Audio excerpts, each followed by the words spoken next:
Welcome to the Creative Visionaries podcast. My name is Tori Barker, a digital marketing specialist, business owner, mom, and you guessed it, a creative visionary.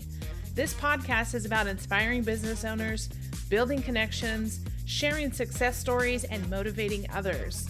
Join me on this journey as we tap into your true potential and unleash your inner visionary.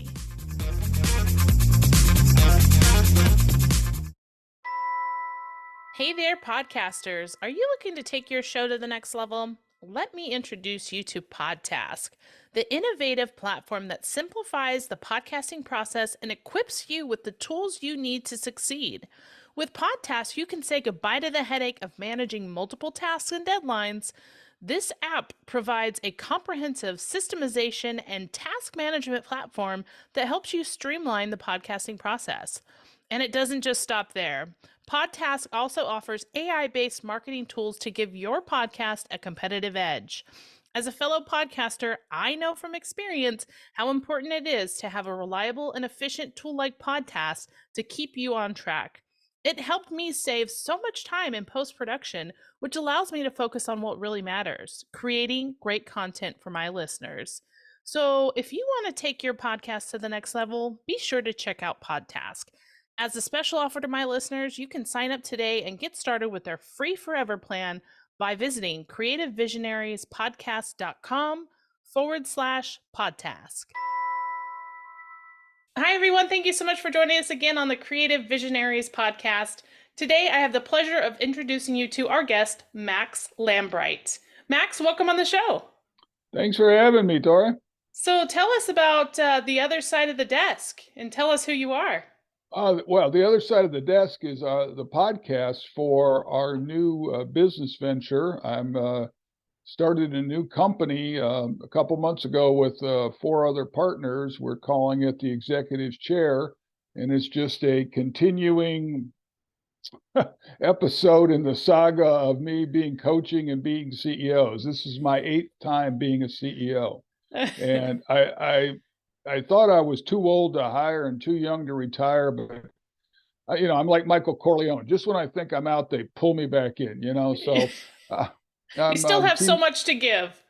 Well, I'm teaming up with a bunch of young kids. I mean, they're not kids, but they're kids to me, and they seem to be enjoying, learning from the old man, and we're having a heck of a good time. So I'm really enjoying it, and I was committed to not retiring. I don't believe in retirement. I mean, you retire and 6 months later you die of a heart attack. Well, it still could happen, but I'm not gonna try to buy the ticket for it. How's that? I like that approach. That's a good way to look at it. Right. So, as the CEO or one of the CEOs for the Executive Chair, tell me what it is that you guys do. We have built out a peer-to-peer community subscription model for a community for CEOs and next generation leaders who want to prepare to make that leap to the corner office, because it is a well-known fact that the true education, preparation, and support for corner office executives, especially at the small and medium business level, just doesn't exist. Absolutely. McKinsey did a survey on behalf of Wharton Business School. They surveyed 4,400 global business leaders, and 83% of them came back saying they were unprepared for their current position. 68% of them came back and said that the organization they work for right now wasn't supporting them. Yeah. Now, those are scary numbers.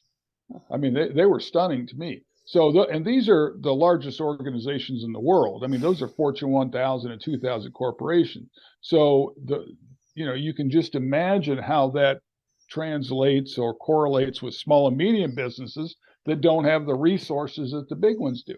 So we're finding that people are really enjoying, are interested in what we're doing. And the other thing we're doing is we're making it affordable.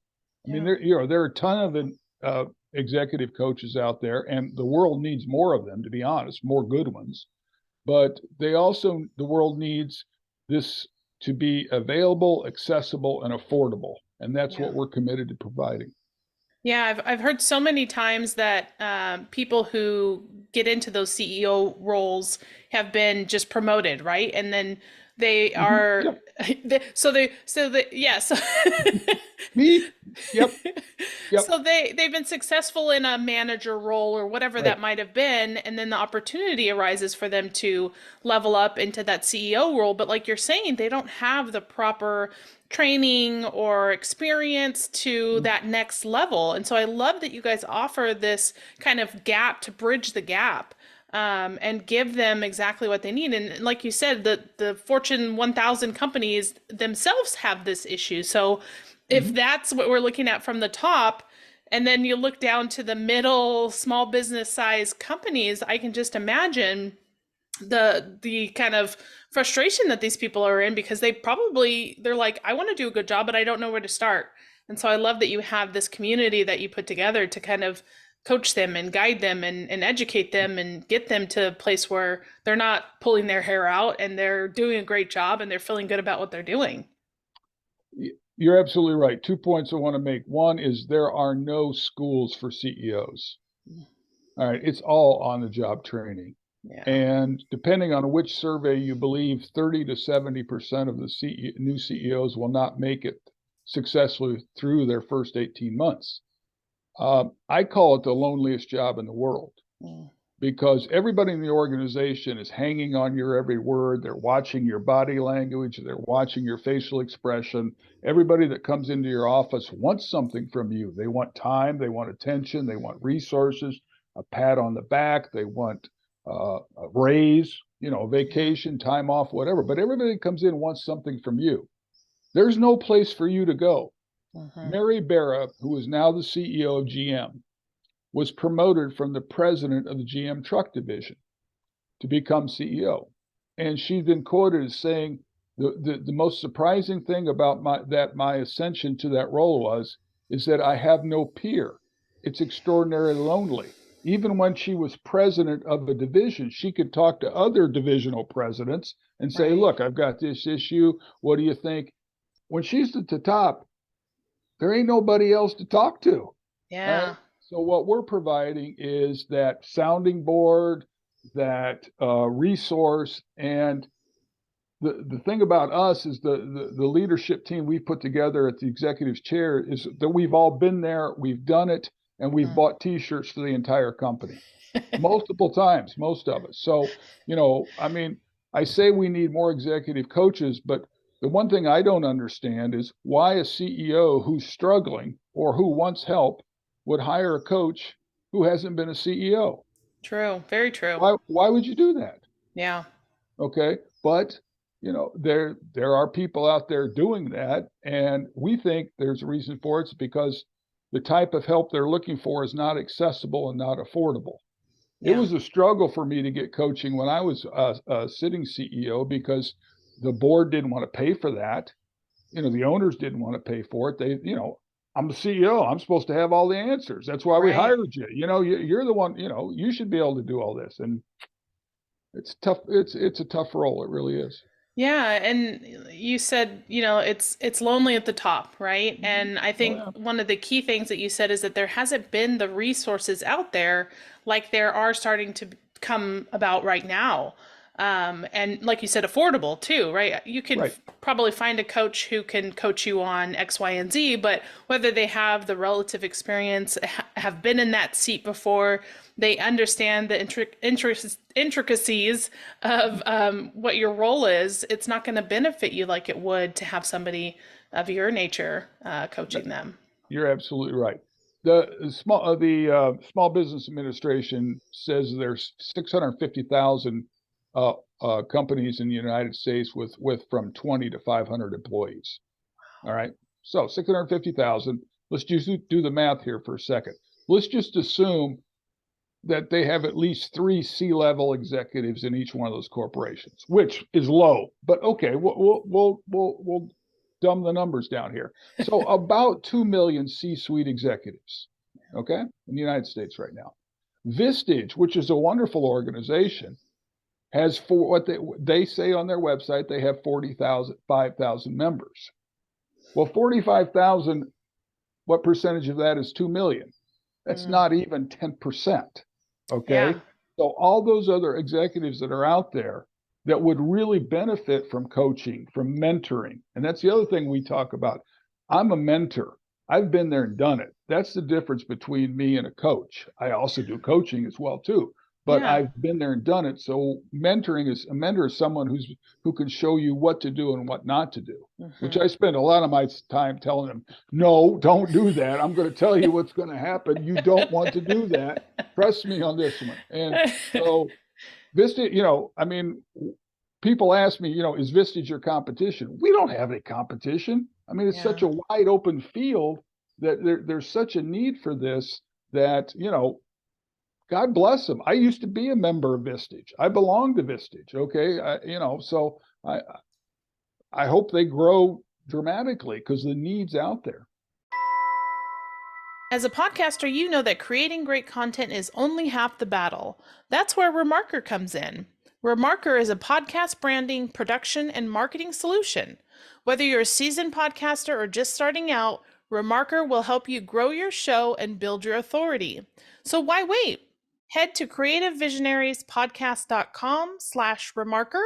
That's REMARKR, where you can book a demo and discover how Remarker's full service approach can benefit you and your podcast. So, talk to me about this kind of next generation of C-suite executives. Do Yep. you see? I'm assuming obviously a lot more of this younger generation coming into the C-suite, but do you also still have the older generation that you're working with as well? The answer to that is yes, to both. But I'll put you on the spot here.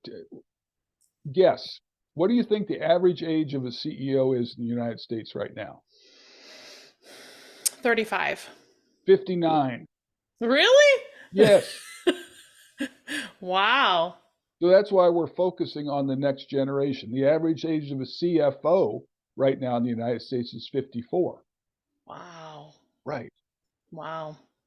Hmm. Now, we're, That's a we're, lot of we're opportunity. well, it's a lot of opportunity, but also that's another thing COVID has done that we have not begun to see the ramifications of is that a lot of those individuals, you know, are looking to transition out.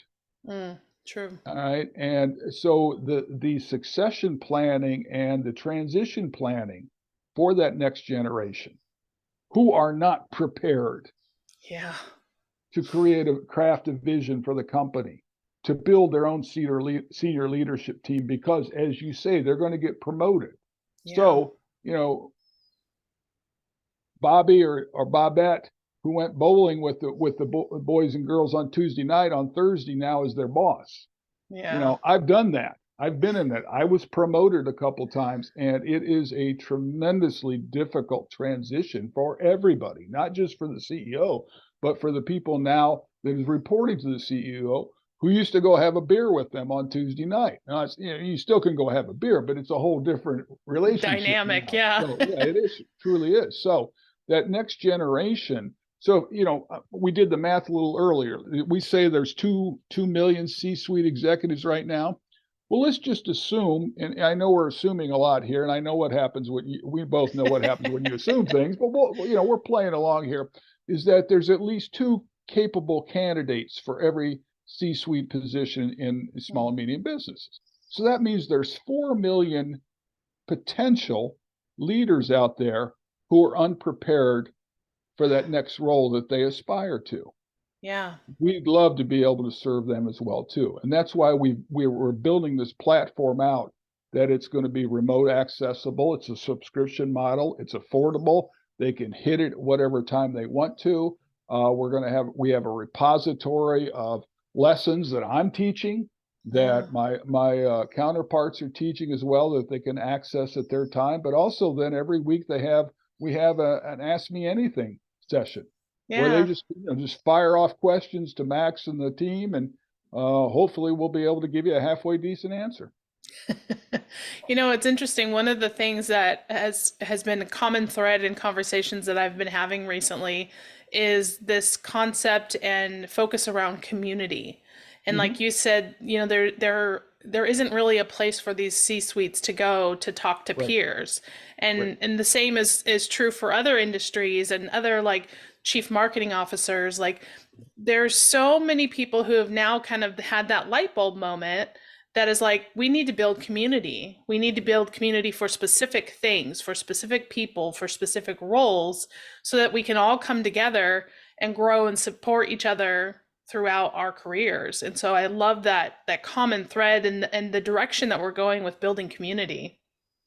We are building a large community, but then also as part of the subscription fee, not extra, part of it, there are going to be roundtables and there are going to be true peer-to-peer support groups. So there's going to be a CEO cohort, if you would like. Yeah, That word's big right now, cohort, isn't it it? That's is. not something that I've ever used. I'm learning that cohorts are really big, hot topic right now. So there's going to be a CMO cohort. There's going to be CFO cohorts as well.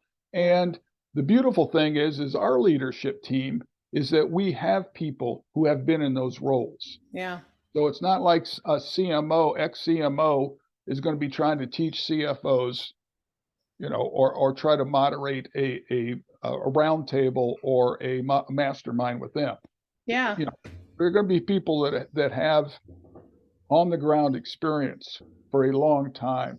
They're going to be supporting those individuals. So yes, we're committed to grow that big community, but also specialized focus communities as well. I love that. That's so great.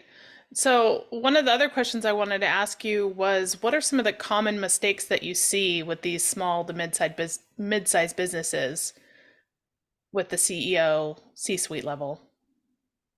Well, mistakes. Let's let's say mistakes slash challenges. Yeah, Okay, sure. because um,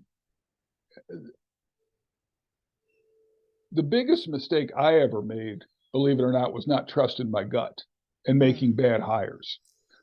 A CEO is only as good as the team that is surrounds them.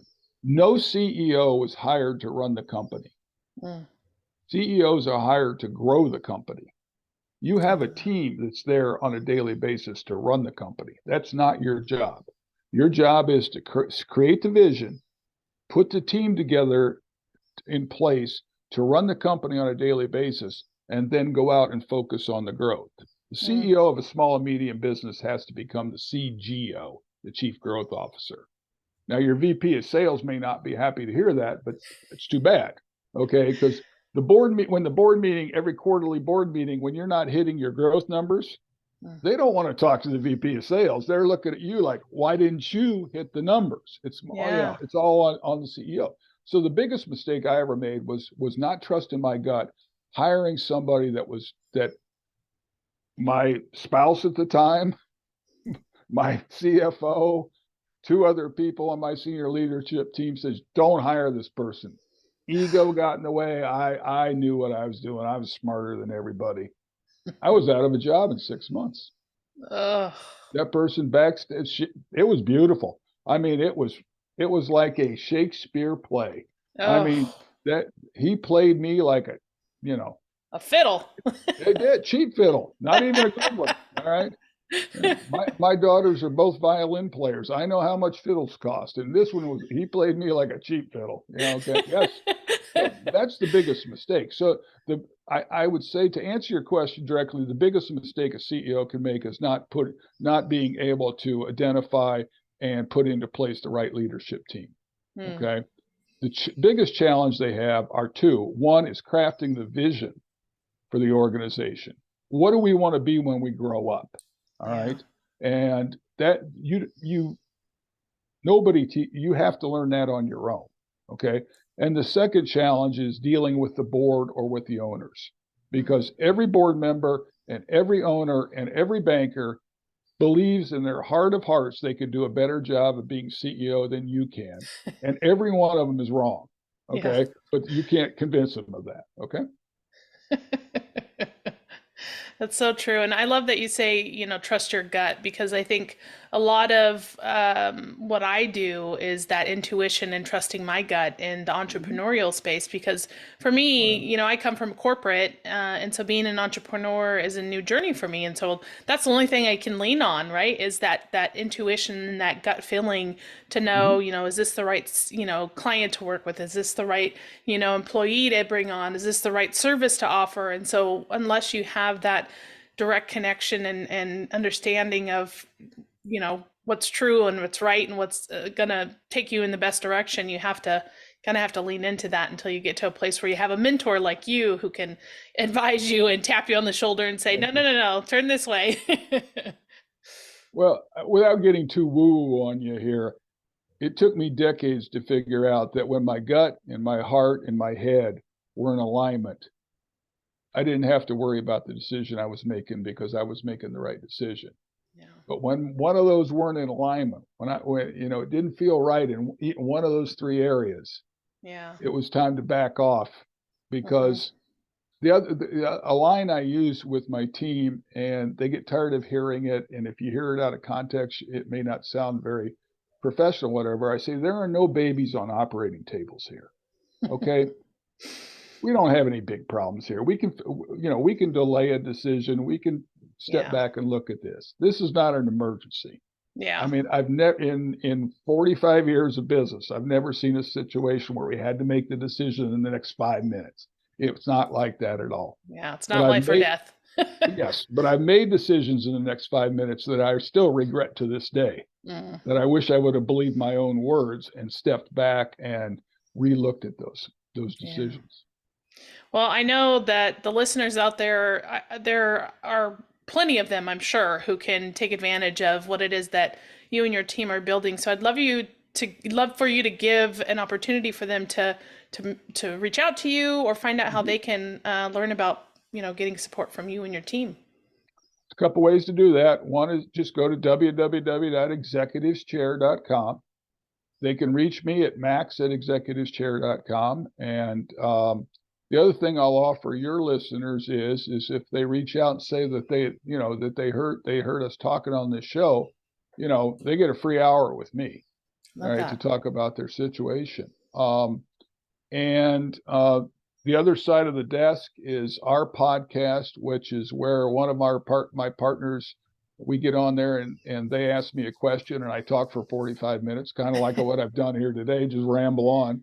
And they'll find some insights there if they'd like, and it's also out on YouTube as well too. So, but that's the best way to find out about us. But we're more than happy to have a conversation and talk about them and how we might be of help to them. So I love that. that's the best way to reach us.